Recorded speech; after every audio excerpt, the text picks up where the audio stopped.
North Korea sharply stepped up trade in coal and oil products last year in defiance of UN sanctions through the apparent help of China's shipping industry, a UN panel has said. The annual report to the UN Security Council by sanctions experts went online on Friday and inexplicably disappeared later in the day, with the text itself noting China's reservations about the findings. Publishing photographs, shipping logs and submissions from member states, the panel said that North Korea had violated the total UN prohibition on exporting coal, as well as restrictions on imports of refined petroleum. The continued violation by the Democratic People's Republic of Korea of commodity export bans not only flouts Security Council resolutions but serves to fund a revenue stream that has historically contributed to the country's prohibited nuclear and ballistic missile programs, the report said.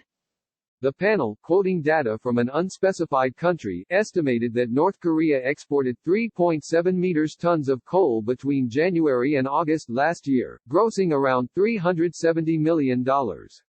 Most coal exports were transferred from North Korean ships to Chinese barges, which often sailed up the Yangtze River to make deliveries, it said. In a new development, North Korea has also been spotted sending coal into the ocean for pickup on self-propelled barges that are easier to evade detection, the report said.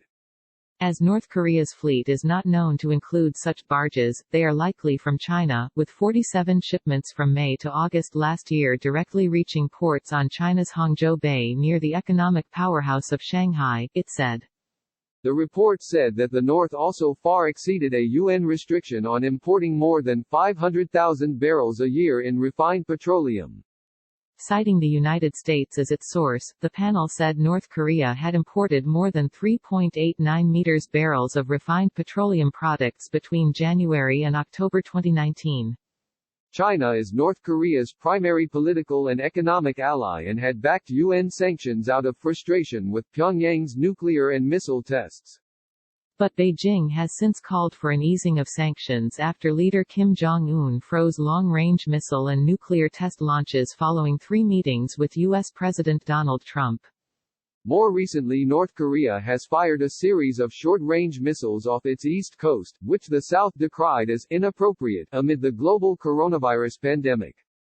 The United States has insisted on maintaining sanctions as leverage, although Trump has voiced admiration for Kim and recently sent him a letter with a plan to revive ties, according to the two countries.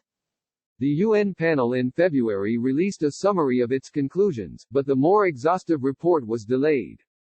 The full report said that China as well as Russia had asked the panel for more conclusive evidence of its findings.